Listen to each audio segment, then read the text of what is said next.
Hello viewers, আপনাদের জন্য আরও একটি নতুন ভিডিও নিয়ে হাজির হলাম। আমি সেবক মজুমদার। এটা হচ্ছে চেন্নাই এয়ারপোর্ট, তামিলনাড়ু।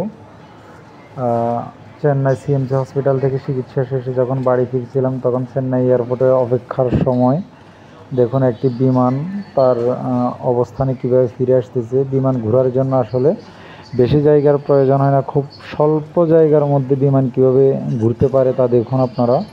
আর এর পরে দেখবেন যে একটি বিমান কীভাবে উড্ডয়ন করতেছে। এই দেখুন বিমানটি কীভাবে তার অবস্থানে ফিরে আসতেছে। আর দেখুন একটি বিমান উড্ডয়ন করতেছে, সে তার গন্তব্যে পৌঁছার জন্য উড্ডয়ন করছে, ধীরে ধীরে উপরের দিকে উঠছে। এটি হচ্ছে চেন্নাই এয়ারপোর্টের অবস্থান।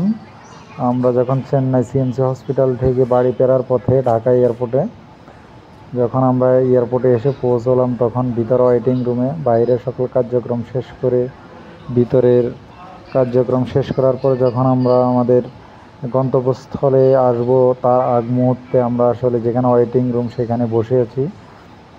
তার পাশে বিমান উড্ডয়ন এবং অবতরণের দৃশ্য দেখা যায় খুব সুন্দরভাবে। যারা এয়ারপোর্টে আসছেন, বিমানে চলাচল করেছেন, তারা হয়তো জিনিসগুলো দেখেছেন, কিভাবে বিমান উড্ডয়ন করা এবং অবতরণ করা এবং বিমান কিভাবে এসে তার নিজস্ব জায়গায় এসে থামে। আর এটা হচ্ছে চেন্নাই এয়ারপোর্টের ভিতরের দৃশ্য। এখানে সারিবদ্ধভাবে মানুষ বসে আছেন। আসলে চেন্নাই এয়ারপোর্টে হাজার হাজার মানুষ দৈনিক যাতায়াত করে এখানে।